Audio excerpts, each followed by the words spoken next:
Good morning and welcome to our webinar. I'm Jack Otter, Global Head of Wealth and Asset Management at Dow Jones and host of the Barron's Roundtable on Fox Business News. This is the first installment of a four-part series, The Future of Exchanges, exploring the changing roles of trading venues in various geographical areas. To share their wisdom this morning, we have invited Graham Dick, Chief Executive Officer of Equus Exchange Europe, Jennifer Ladd, Head of Equity Sales UK and Ireland for SIX Swiss Exchange, and Richard Worrell, Regional Head of European Equity Trading at Janus Henderson Investors.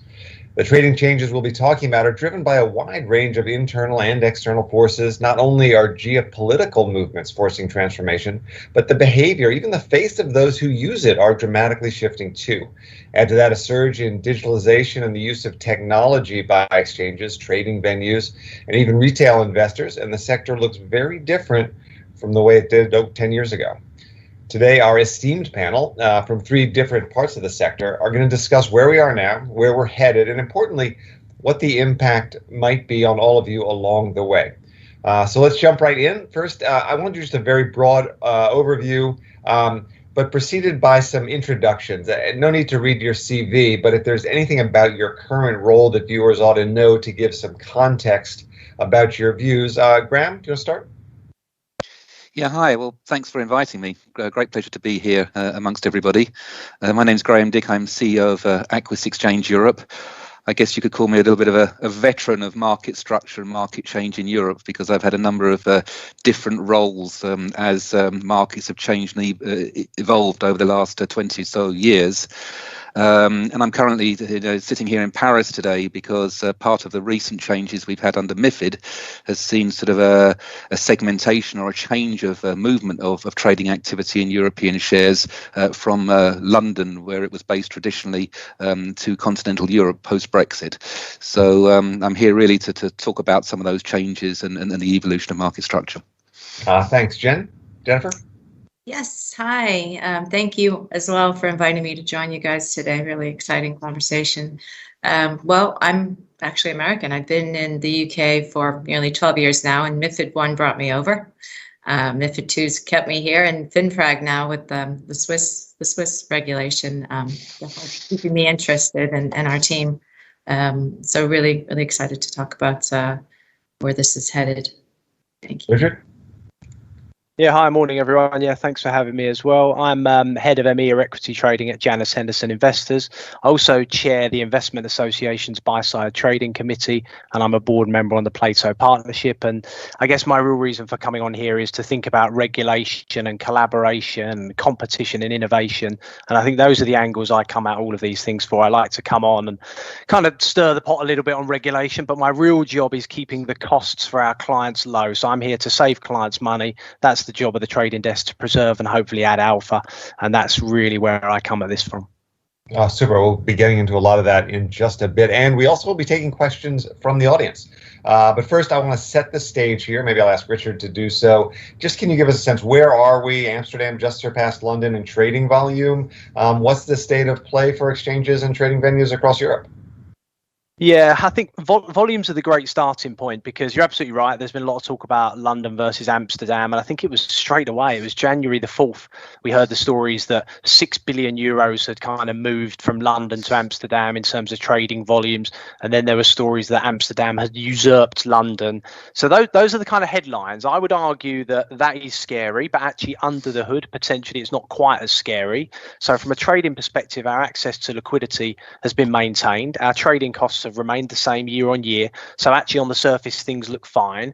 Now, under the hood, there's been a tremendous amount of work done by the likes of Equus, by the Swiss Exchange, by everybody to try and make sure that's still the case.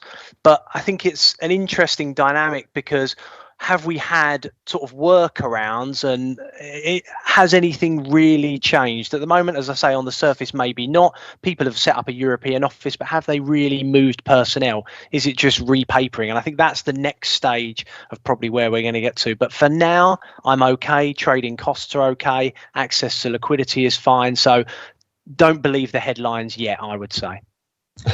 Jennifer, any thoughts on this? I would say that well, first of all, I don't think all flow has gone to Amsterdam, because Aquis has set up its office in Paris, and we're doing quite a lot of activity over there. So let's correct the headline a little bit. Well done. Exactly. But Rich is right. I mean, there was an awful lot of preparation that was put into ensuring that both the trading members and all of the trading venues were ready to operate and activate their activities post-Brexit, and I think it's a credit to the industry to a certain extent, the amount of work and effort which was put in by everybody, that the change was actually as seamless as it was. That said, I mean, we're beyond that point now, and we're looking forward. And what we're really beginning to see is talk and even actual movement with regards to divergence in terms of the rules and regulations which are being applied by both the UK and the EU. And that will make quite a lot of difference, I think, over a period of time. And I think that we need to observe and be very diligent as to what is taking place there. One of the big changes, I think, or two of the big changes. The first one being sort of there is definitely a difference of concept and view with regards to trading within dark pools and systematic internalizers. The UK FCA and government are quite pro sort of like allowing sort of a freedom of trading, whereas the European Commission have more of a tendency to want to bring more flow back onto transparent lit price forming markets. And the second point again is that there was and Jen will be able to talk about this better than I can, but there's been a sort of a movement as well where the Swiss market, for example, is now more realigning towards the UK, and the UK regulation having been sort of like banned in certain parts by the European Union. So this has been a second big movement, and these are the future changes that we need to anticipate and look forward to. Thanks for the view from Paris. We want to actually dive in deeper to a lot of the stuff you just mentioned. But first, big picture, Jennifer, what would you have to add? Yeah, just as Graham said, from a Swiss perspective, very different, right, with the UK. So with Brexit, right, you see the EU flow out of the UK, but now with Brexit, the UK is free to make agreements on their own. So actually last year, the UK and Switzerland started talks about equivalence. And then as of February 4th, the markets opened back up to Swiss trading. As Graham said, there was a ban. There was an emergency contingency measure that the Swiss Council put forward that lasted 18 months. So as of February 4th, that all opened back up.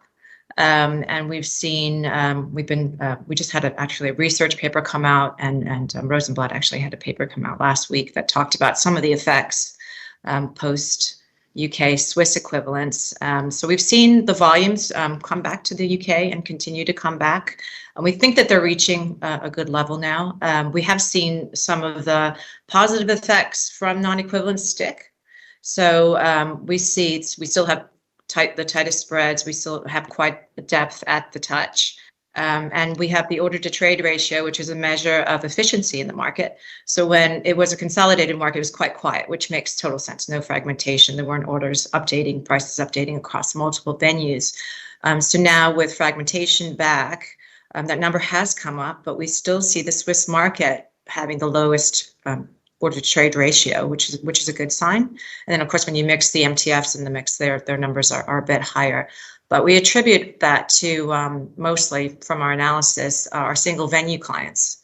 So we have quite a few single venue clients that, although fragmentation's back, they're not fragmented in the way that they trade. So they come on to the Swiss market with quite large orders at the beginning of the day. They leave them there all day. They don't update them. So that contributes to the depth of the market and also the quietness or the efficiency. So that's been a very good sign. With the dark trading, again, with non-equivalence, we saw, of course, all the liquidity go to Swiss at mid, and we saw a surge in large and scale orders. So it became quite a good destination for large order trading, and now the equivalence has come back. A lot of that flow has gone and moved away back to the conditional platforms and the periodics. But still, all in all, when we look at the measure of liquidity in the pool, there's still quite an opportunity there. And later this year, we'll be introducing conditionals to hopefully provide more tools for participants and investors to continue trading with the liquidity that sits in Swissadmit. And again, those single venue clients, that liquidity is there. 25% of the executions in Swissadmit are from those clients. So there is opportunity there that you won't find outside of Switzerland. So it's been an interesting story, and again, it's going to continue to evolve. So yeah. Just a quick follow-up on that. That sounds to me like there would be a lot of opportunities for arbitrage suddenly that didn't exist before. Are you seeing that, or is it smoothing out? The arbitrage that exists is basically what we saw before. I think more with, I think some of the changes in the European market, for example, Euronext moving their servers to the continent. Now we're seeing more of a shift of the majority of trading coming out of the continent rather being more shifted to the UK. So I think with that, there will be definitely more opportunities with arbitrage and latency proximity type of changes. I mean, it brings about all kinds of questions for our participants. What's going to happen? Are they going to move their smart order routers? How are their servers going to be set up? Those kind of things definitely on the front of people's minds at the moment. Gotcha. Thanks. So obviously there's a lot of different things in motion here, but to what extent do you see certain things, this is an open question for anyone who wants to jump in, permanent change versus what's going to be a moving target and you really won't know for a few years? Richard? Yeah, I think we won't know for a few years. I mean, I read a study recently that said 7,500 jobs have moved from London to Europe. And I think that it was 200,000 jobs, financial services jobs in the city. And then I think it was around about 50,000 in Canary Wharf. So the 7,500 sounded a lot, but in context, it's not. So it's probably still too early to say. Is it permanent? Obviously, we hope not. One of the things I've been pondering, and this might be right or wrong, but actually Graham kind of alluded to it, is that I wonder if Europe maybe suffers from not having one central hub. I mean, this could be right or wrong, but it intrigues me that, as Graham said, so you see Aquis move to Paris, you've seen certain other exchanges move to Amsterdam. I saw, for instance, Goldman had their headquarters in Europe in Frankfurt, whereas JP Morgan looked to be in Paris. I kind of wonder if not having the one central point maybe damages Europe. I mean, look, if I was on the commission, I would probably have pitched for Barcelona or somewhere wonderful. But I don't know. That may be an impact. But yeah, I think in answer to your question, it's going to take a good few years for this to play out, I think. Yeah, that's sorry, I was just going to comment on Richard's comment. I think it's a really good point. I think with Switzerland positioned the way they are, and with the UK and Switzerland, now they're moving into, they have been talking about the mutual recognition agreement. So they're working on a list of basically a wish list of what's going to go into that agreement. But some of the things they're going to address are the things that weren't there between the UK and Switzerland with when they were part of the EU. So it's really an opportunity to really improve things, streamline processes. So yeah, I think it could open up a lot of opportunity. It's definitely an opportunity for all of us to get involved in shaping the future. I have a slightly different view on this because I think that the movement that we've seen concerns core source of liquidity, and I think that what really has been the core, when we saw that very immediate movement of flow from UK to EU, was that the market didn't really or doesn't really want split pools of liquidity. I think that they want a concentrated source of liquidity in certain securities, and if those securities happen to be EU and they are traded in the EU and there's share trading obligations or whatever it is for certain parts of the European client base, I think that there's an interest or a common interest not to have such split pools of liquidity and trying to maintain that. So in response to your question, will things change? I think that there will definitely be some evolution, and I referred earlier to sort of changes of regulation, which may mean dark pool trading, etc. may change in its activity. But I think that the core centre of liquidity for an EU security will remain in the EU, and I personally hope that is still the case, because the number of questions where somebody like Richard has to go round and to multiple different legislations, not only trading venues but different legal entities in order to trade his shares in L'Oreal or whatever that might be, is very complicated if it's not concentrated in one legal jurisdiction. So in the equity world, I would say that I would hope that the liquidity stays centered in one area. That sounds expensive, Richard, but before we get to that, I want to follow up on dark pools, which you mentioned. Are you seeing that expand? Because that would seem to me to split yet in a different direction in terms of reducing liquidity. Yeah, I mean the split liquidity is the biggest risk. So, in sort of to just sort of explain it for those maybe that don't know, you might have a situation where, for instance, Janus Henderson might have a European office and a UK office, but you might have the same order. You might both be buying the same security, but in this new world, we might have to split that order and trade on different venues at different prices at potentially different times. Now, it might be in nanoseconds, but that's going to be not treating customers fairly. So that is the angle that we come at all of this from, is we're saying we want to treat our customers fairly and get them the best possible outcome. And splitting liquidity like that is not the case. And then to take that back to the dark pools point, again, our job is to get the best possible outcome. So if the average spread on a security in Europe is, say, 5 or 6 basis points, and the touch size is 50 to 100,000 euros, and I've got €1 million to buy, if there is a block in the middle of that print that saves me the spread cost, saves me crossing the spread, that is a fantastic print for me. It is also a great print for the other side, because the other side also wants to trade a block at the same time. Both people are happy with that price point. So it's a great piece of liquidity. And the key thing, one of the things that the regulators say is they'll say, well, hang on, that's not price forming, or it's not pre-trade transparent. Our counter argument to that is it is incredibly price forming, and the post-trade transparency is instantaneous. So as soon as that trade prints, it is advertised across the public domain for everybody to see. And I kind of simplify this, that if you see 1 million shares of something trade at a price, that is far more price forming than 1 million prints of one share at various prices. What truly forms a really good point of liquidity and a good price point. So yes, we should be supporting dark pools. They do support price formation, and they are incredibly transparent, and they get the best possible outcome for clients. Simple as that. I'd agree with you to a certain. Well, I agree with you for a 1 million share Good, order or a then. Large order and all the rest of it. I disagree with some of the very small stuff which is being done in dark pools. I mean, I think that there's a point at which very small orders, do potentially negatively impact price formation if they're not put onto a central limits order book. And I don't know what the exact balance of that is, and I don't think anybody's actually done that analysis, and we probably need to do more academic research and what have you in order to do that. But yes, absolutely, 1 million share orders in dark pools are absolutely the right place to go. 10 share orders or 100 share orders is perhaps not necessarily the right place to put them, and there's rather too many of those going through dark pools at the moment. That would be my only observation. Yeah, potentially, but if it's saving costs for your client, then that is a positive outcome. And if you think of periodic auctions, what they are doing, they have got pre-trade transparency, and they are contributing to the liquidity on an ongoing basis. So I mean, look, I agree with you generally speaking, but I do think that if you've got a buyer and a seller that want to trade at that midpoint, I think, is it not on the exchanges to say, okay, look, we're going to come up with the innovations. One of my constant things is we have this thing about lit and dark, and I think that the word dark is the point that just freaks people out. They go, oh, dark, oh, hang on, I can't see that, it's in the dark.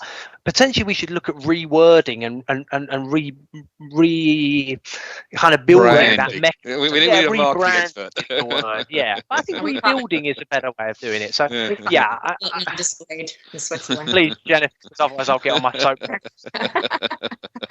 I totally agree with you. I mean, it's been good for us. I mean, our focus in Switzerland has always been really size. In our market, really, it does cater to larger size orders and transactions, and I think we've seen that in Swiss at Mid. And I think you guys have had good results, Richard, when you traded in Swiss at Mid around size. So yeah. So let me ask an impossible question, but since I'm the moderator, I get to do so. Predictions on regulation. Could there be sort of a stealth move backing away from Brexit, where all the exchanges realize it's in everyone's best interest to avoid that divergence that Richard was talking about with different rules and regulations and prices everywhere, where quietly perhaps regulations could come more in line? Any chance of that happening, or no way? I think we're currently, if I can take that one first, I think we're currently in the competition phase. I think we're currently in the phase where people are thinking about how can they capture or different legal entities. And here I talk about, the UK outside Europe and Europe or Switzerland. How can you capture a certain part of that flow? There's the two counterweights to take here. Is it, do you want to compete and move flow, or do you want to remain sort of, again, this central pool of liquidity and not have split pools of liquidity? So we are right in the heart of these types of debates at the moment, and we will see how these things evolve. But it's very, very clear, as I mentioned earlier, that the UK is definitely going one way and the European Union is going another way, and which one is right and which one is wrong, well, ultimately it's for the market to decide. But I think that we're not at the phase yet where we're seeing people actually coming back together and sort of like under a sort of like common rule state, which may, the market might decide that's where it wants to be further down the road. At the moment, we're a little bit in this sort of a competition space, certainly in the equity markets. Well, that's the way I see it anyway. I mean, from our view, I think simplicity is key, right? I mean, if you look at some of the changes like large in scale, for example, I mean, it's really made it very complex now. So the UK has lowered their thresholds.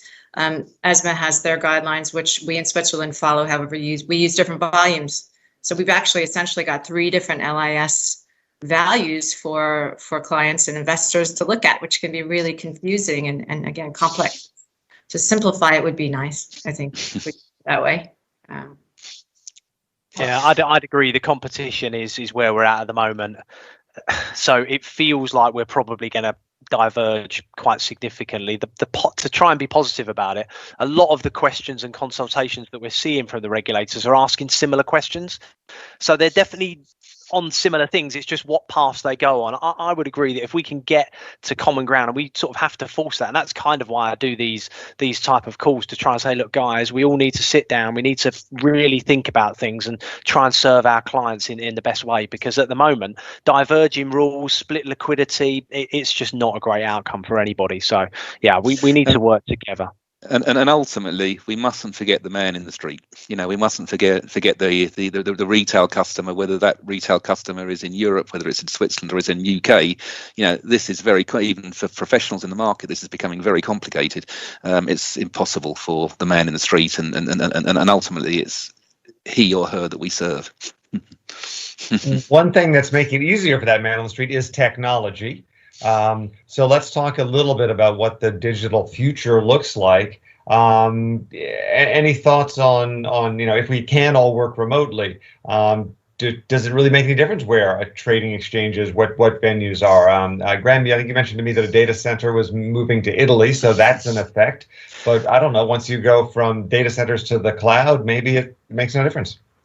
Well, yeah, the evolution of technology has been remarkable in financial services. I think I said right at the beginning, I'm a bit of a veteran. I'm probably one of the few people who remember going down on the floor of the stock exchange and exchanging pieces of paper to actually to do a trade. If that market still existed today, I mean, under the COVID experience that we've had, I mean, it would have been all markets would have totally stopped trading.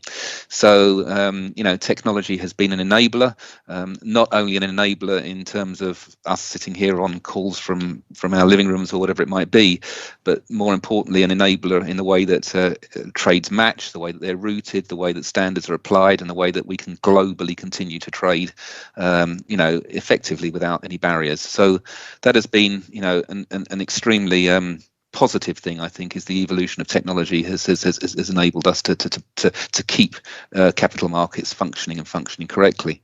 As we look to the future, I mean, there are greater evolutions, as you've mentioned. I mean, we are looking realistically now at matching engines in the cloud, although globally. Aquis has itself sort of recently had a proof of concept with the Singapore Stock Exchange, where you can actually operate fully functional low latency matching engines in the cloud. So this is an evolution of where things are going in the future. That will further reduce, we believe, technology costs.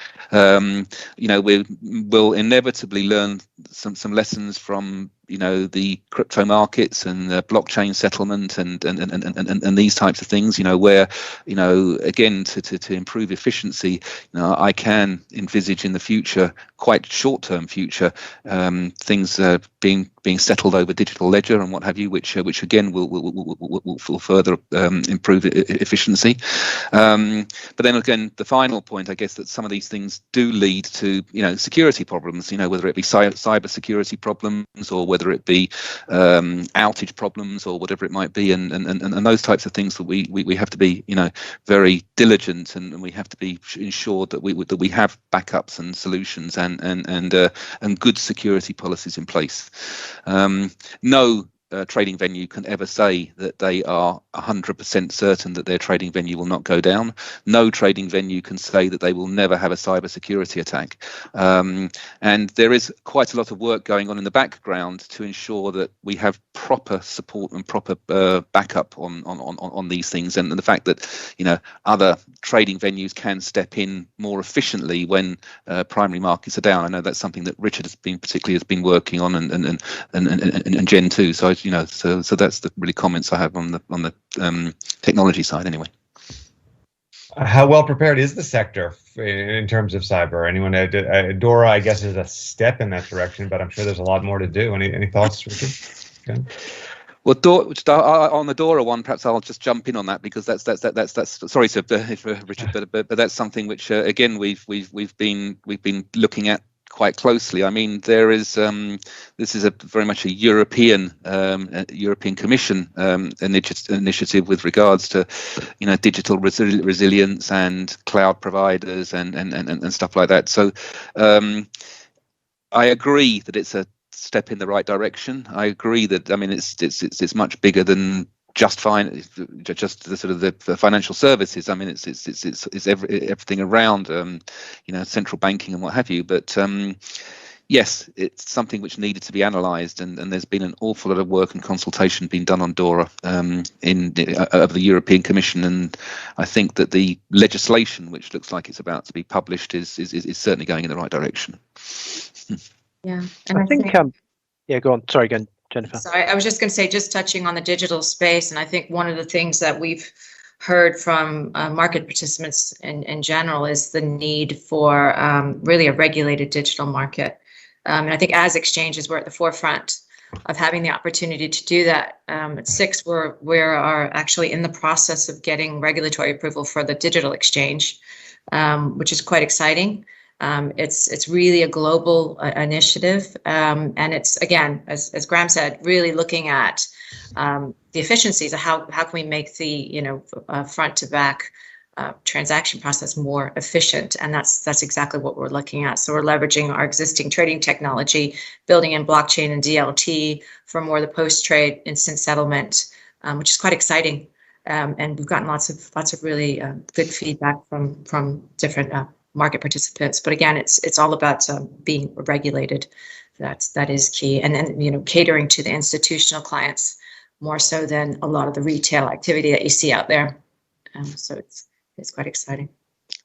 Yeah, I'll just add a couple of points. I mean, look, technology, absolutely fantastic. The efficiencies and the resilience of the systems that we've got is great. We can all work from home, and things like this have just been amazing. But there are some difficulties. I mean, we're now dealing, as we said, in a very complicated marketplace. So from my point of view, you're working in nanoseconds now, and the latency of trading between venues. So we touched on Euronext, which are going to move their data center from Basildon. All of these little things that are causing problems. One thing intrigued me yesterday with this internet, the cyber outage, was that it was a company that, I could be wrong, but I don't think many people had ever heard of, and suddenly that takes down the internet. So it does show that when we think of resilience, there's obviously still quite a lot of work to be done. And I think, as Graham said, when we think of exchange outages, we'd had some issues around that, where some exchanges quite high profile have gone down around the world, and we've said, look, what's the backup? There needs to be a mechanism that protects clients and makes sure markets still operate efficiently. So I think that's been very important. And then one other point that you made just about actually the fact that we can all work from anywhere. Well, actually, bizarrely, because of regulation, you kind of can't. So, I can't just move to Frankfurt and start working tomorrow. That won't happen because of EU. And I mean, Graham's laughing. It's true. It's true though. Yeah, we had so a great example is we had a great contact at one of the banks who moved with her husband. She was one of our best trading contacts. Moved to Paris with her husband. We now can't talk to her because we're a non-EEA client. I mean, it's, so there's some positives, obviously, but that is just a silly negative that we've got to look at each other and say, come on, what's going on here? So I think that is a big, we would certainly say, I can't just move tomorrow, even though I've got all the technology I can't just go and sit in another jurisdiction because it's huge regulatory paperwork for our firm. So there's still a lot of work to be done, I would simply say. Between the dealing with that regulatory regime or multiple regulatory regimes, and also making sure you have the redundancy and everything else you need to protect yourself on the cyber front, for decades, costs have been coming down, spreads have been narrowing. It's been a great thing. Could we see any kind of a reversal as a result of those two developments? From a trading venues perspective, I think that again, the idea of bringing in competition and lowering costs, and which was sort of the pillars of MiFID 1, and then MiFID 2 with sort of the transparency regime and what have you, and costs have definitely come down. I mean, we can talk about one or two other things, but which may not justify all of that, but costs have definitely come down for people to access markets. But we have reached a plateau, and what you say is exactly right. Is that the two big costs for trading venues are the cost of security, cyber security, and protection of their software and their activities, and the second one is regulation, because there is definitely more regulation as companies like Aquis have to deal with multiple regulators rather than one single regulator. So, from our experiences is that, having lowered costs and what have you, we are seeing a plateau and even perhaps an increase in overall costs for the reasons that I've mentioned. And that does, in the long term, if that does impact to a certain extent sort of the cost of trading across markets. So I can't say, the barrier to entry for new competitors now is extremely high. Again, having created one or two different trading venues and competitors and what have you over the course of the last 20 years, the barrier to entry for new people to come in and compete in this market now is very high for those specific reasons that I just mentioned. Yeah, I'd agree. I think from my point of view, probably the competition is probably the key in terms of keeping those costs low. I think that if you take away that competition, potentially you'll see those costs go up. Although I think Jennifer will probably say that it didn't really happen in Swiss. So there is an argument either way. But I believe that because of the competition that we've got, it's also bringing about innovation, whether it be a periodic auction, and there's changes at the closing auction as well now. So I think we're okay. Yes, maybe it has plateaued, but it's plateaued at a good level for now, where spreads are as narrow as they've ever been, and cost of trading is as low as it's ever been. So we're in good shape for sure. Yeah, I think it's keeping the balance and ensuring that price formation is happening the way it's meant to, not too much fragmentation.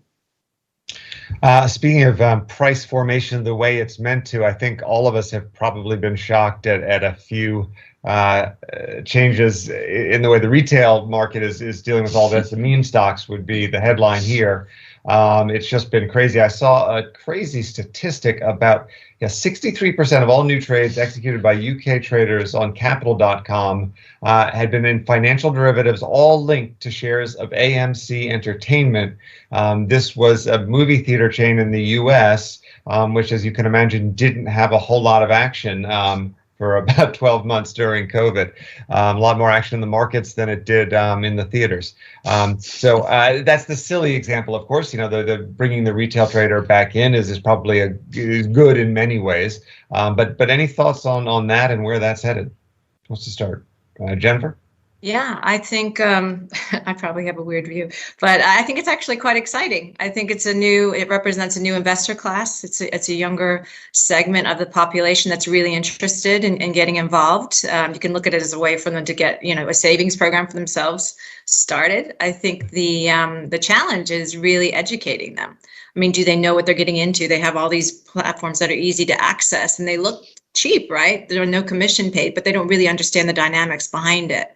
So, the market makers behind it that are making the spread. So I think, getting out there and really educating those investors is probably a good way to look at next steps for managing that. As an exchange, of course, we have an obligation to maintain a fair and orderly market.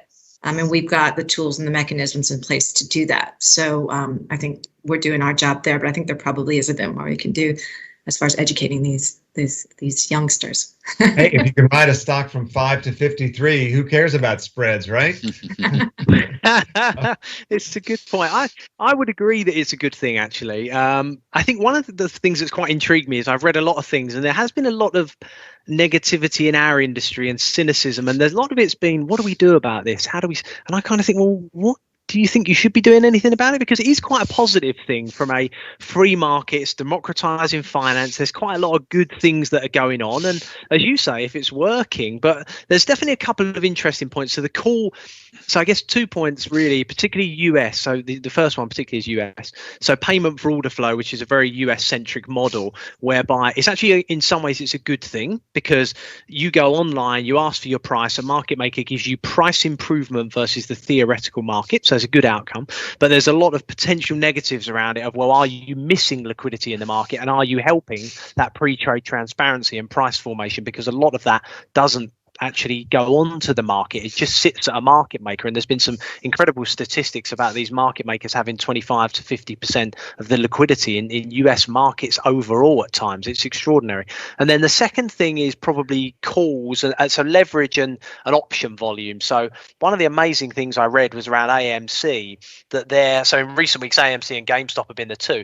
So AMC, their call volume, which if you look at the chart is normally in the sort of hundreds or thousands of calls a day, it basically went to 2 to 2.5 million a day. So now again, this is fine, but if there's an element where there is a group of people that have worked out, hang on a minute, guys, if we all do the same thing at the same time, this is gonna sort of constitute the gamma squeeze and all these kind of funky words that people like to use, basically cause shares to spike unnecessarily, then there's probably something to look at. So there is some regulatory, absolutely should be looking at it. As a general theme, it's a good thing. They're experimenting, they're learning, and I think it is interesting. It does add a bit of spice to the markets, maybe. Graham, are you optimistic? I think we all, I think we all agree, to be honest. I mean, for so many years, you were reading things around the number of retail investors who were in capital markets was on the decline, and sort of like there were fewer and fewer, and people were just, putting their money wherever they were putting their money in, sort of like, very safe interest rate deposit accounts or whatever it might be, and let's not be naive. I mean, there is a bit of there is a speculative bubble here. I mean, there is a lot which is going on, but the fact that retail investors are back and interested in financial markets, I think that we all should say it's a good thing. And there will be some people who get their fingers burnt with some AMC options or whatever it might be at some point in time, but sometimes, and I can say that personally from me, when I was much younger, is that I lost quite a lot of money on the first trade that I ever did in the financial markets, and it taught me so much that, in fact, it encouraged me to actually take up a career in the business. So these things are not always they're not always negative, but there will be some people who will get hurt on this, because we've seen it so many times before. But as Jen rightly says, I think that one of the differences in Europe that we've had for quite a long time is efficient circuit breakers and sort of like the points where you can halt or limit movements in trading. Now, those halts are much wider in the derivatives markets, but in the underlying equity markets, if you want to buy, a security on Gen's market or Aquis or whatever it might be, we have some quite sophisticated and aligned circuit breakers to ensure that, if things move, a lot, everybody has a pause and can reconstitute sort of like some liquidity and what have you to avoid some of the very wide volatile swings that we've seen elsewhere. I mean, I believe in the US they've begun to introduce such circuit breaker types of things as well. So that's something in Europe I think that we've had for a long time and actually works quite well.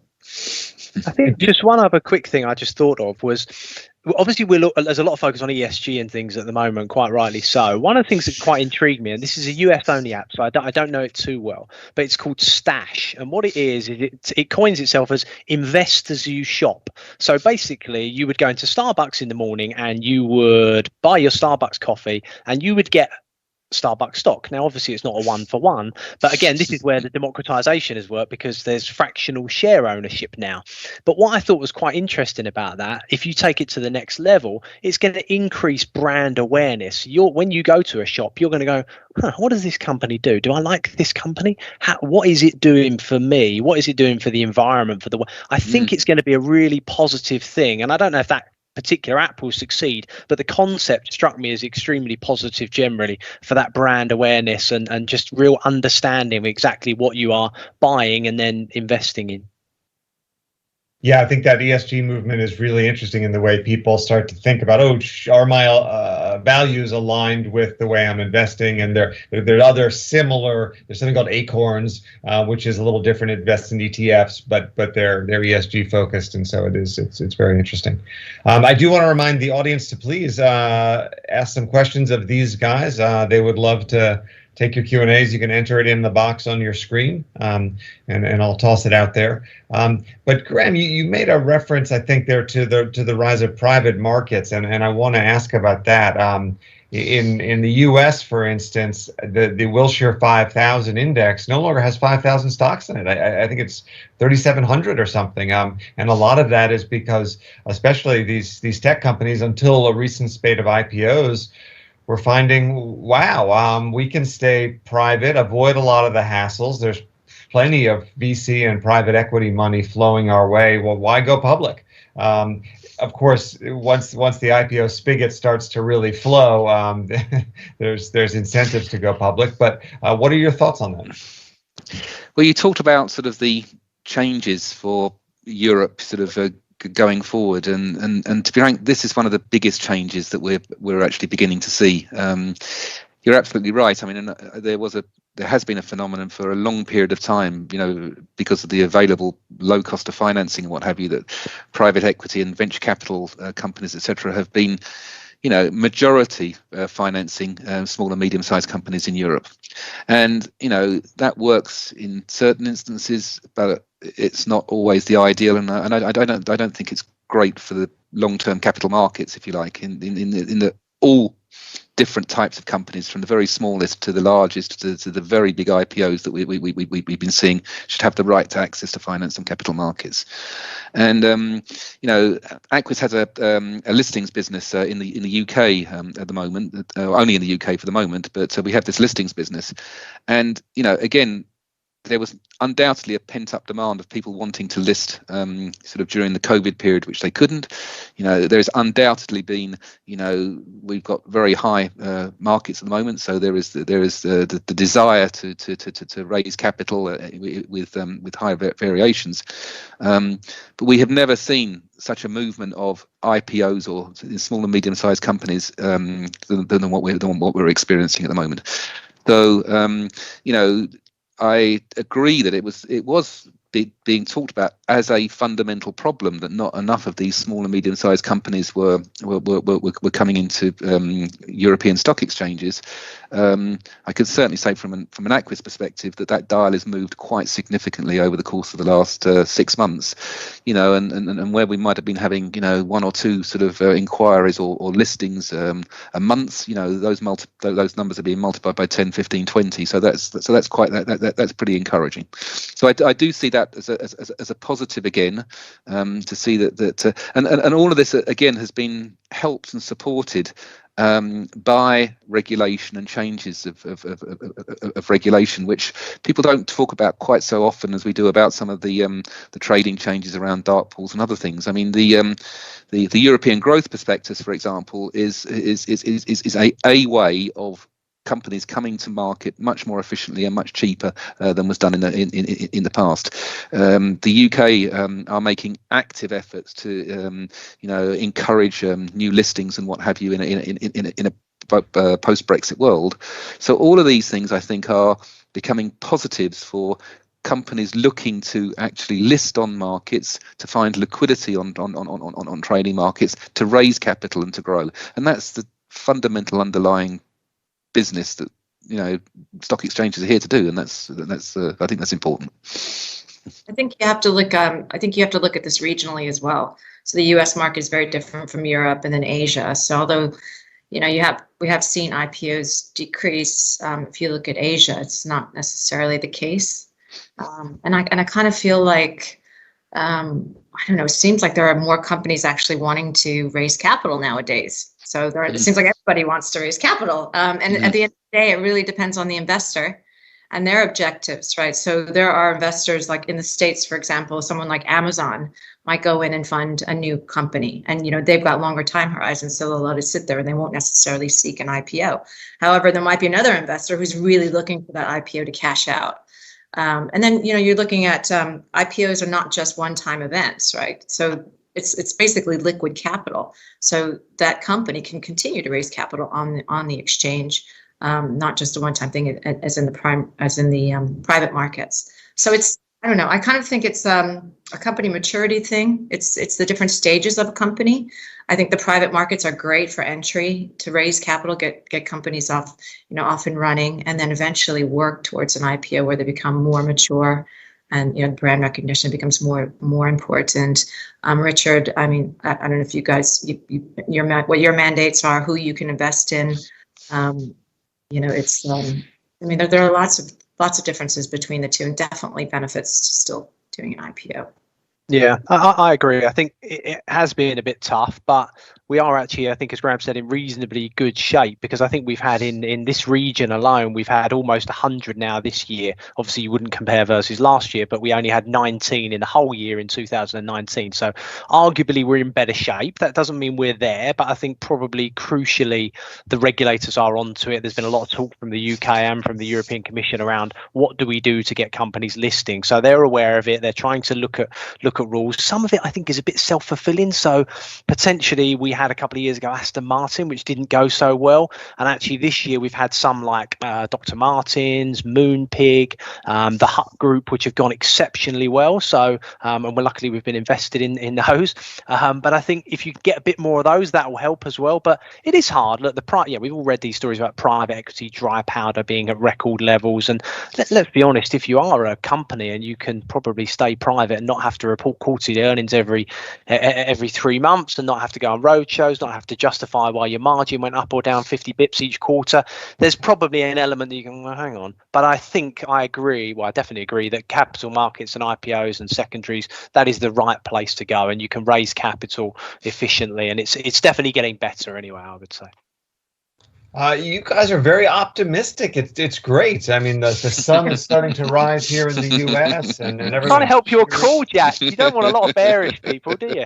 So I want to throw a wet blanket on everything by asking you what keeps you. And then we'll do the happy stuff momentarily. But what keeps you up at night? What do you worry about? I'll start with you, Graham. When you put your head on the pillow. Right. Well, were you talking about in our industry or sort of personally? That's a whole different webcast. Let's stick to the industry for now. I charge $4.50 an hour for the other stuff. Listen, what keeps me? Well, I guess that nothing keeps me awake at night, just to the point where I get totally stressed out about it, because at the end of the day there are always solutions, and you need to work through finding ways round, or finding solutions to all sorts of things. I would say that if you're going to be critical of both the current market structure and European market structure in Europe at the moment, we come back to this sort of famous dinosaur which we've been talking about for many years, which is around data and consolidated data. I think that it's such a shame that we are still unable really properly to know and have a golden source of post-trade data, so that we can see what is being traded where, when, and what price and what quantity. It's a debate which has been going on for many years. I mean, there's been consolidated tape in the US since the 1970s. I note that you're making further evolution with regards to the work which is being done in the US over there. And we are still messing around, sort of trying to get this thing done. And I think that the message really is, it really now needs to be done. We've been talking about it long enough. We need a coherent source of data for Richard and for anybody. And again, going back to our retail question, retail have the right to see data on a real-time basis and know exactly what's going on where. They are completely in a blind spot, and in my view that's not acceptable within European current capital markets. So yes, I mean my desire would be to have a real-time post-trade tape of record, which is a real reference, a golden source which everybody could use, and then I might sleep better at night. Jennifer? Yeah, for us, I mean, you guys, I'm sure you've seen the EU-Swiss negotiations on the framework agreement has been cancelled. So after 7 years of discussions, Switzerland said, let's just cancel this for now. So, and what that means is, basically the contingency measure that's in place that was due to expire this year, which basically prevents EU from trading Swiss securities, is going to be extended. So that's one thing for trading. So there is some stability, I guess you could say there. However, this goes beyond the financial markets, right? So it's market access in general. For example, Switzerland is a huge exporter of energy to the EU. So with that going away, for Switzerland, they export to the US or Asia or whatever. But what does that mean for the EU? Where are they going to get their energy? I mean, Russia, or I don't know. I mean, and then there are loads of other things. As far as market access goes, lots of things to think about there. I don't think there's any immediate impacts that I'm aware of, but I think the midterm are definitely things that we're thinking about. Richard? Yeah, I've got 3 daughters who are all about to hit their teenage years, so I might actually take you up on that $4.50 an hour. I've written that down. No, I think you've. I've probably alluded to this already, but regulation keeps me up at night, because I just worry about very prescriptive, very restrictive regulation. I mean, Jennifer just said 7 years of discussions. These sort of things are sort of nonsensical. So simply put, regulation keeps me up at night. Gotcha. Well, I will give my final invitation to the audience to throw a question out here. But I will go to a Barron's tradition. I'm bringing overseas here. Whenever we host a panel, we ask each panelist to offer one actionable idea to the audience. And so I'll give you guys that opportunity. Graham, you're on the top of my screen, so I'll victimize you first. Well, I always start first. I mean, that's a bit unfair, but anyway.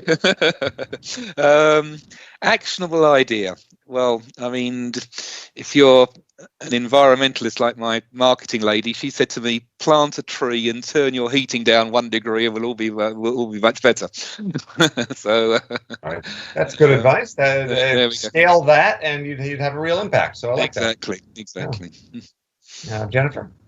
Yes, so I would say, just touching back on, and especially Richard just mentioning his concerns about regulation, about the mutual recognition agreement between the UK and Switzerland being under discussion now. So right now it's a discussion that's happening with the Swiss Trader Association and the UK Treasury, but that's eventually going to open once they have that list finalized. And there is an organization called the City UK, which a lot of our participants are members of, but I definitely would welcome more people to look into that organization because they will be involved in continued discussions about the agreement as it starts to take shape. Yeah, so there's a website, thecityuk.com. It's worth looking into to see what how we can all get involved, I think. And I mean, if the agreement again moves forward, it is potential template for other jurisdictions. So it's not just between the UK and Switzerland; it's beyond that. So I think it's. So once again, be part of the solution. I like that. Thank you. Solution, yeah. Richard. Mine's not going to be as impressive, I think. I'm now trying to think about plant a tree or something. I would say, look, from a trading perspective, to keep it on to sort of my top, I would say we need the grown-ups around the table. So we're having all of these consultations, all of these discussions, all of this tit for tat type stuff. Let's all get around a table, whether it be, the European Commission, the FCA, a few brokers, the buy side, the sell side, I guess cap it at 12 people, and let's have a proper discussion about how we get to the right outcomes to save clients money. I think all the world could use a lot more adult discussion around tables actually solving problems. That's a great way to end it. Thank you, guys. We are, alas, out of time, but I really want to thank Richard, Graham, and Jennifer for your insights. I've learned a lot. I'm sure our audience has too. I need to thank our sponsor, Six Swish Exchange. You're killing me with that pronunciation, but this is an excellent discussion. And it would not have been possible without SSE. And I want to tell everyone who missed a word, this webcast will be available for another 3 months. So that is it for us. FN thanks you. I thank you. And we'll be back with part 2 shortly. Cheers. Thank you. Thank you very much. Thanks very much. Thanks, guys. Thanks.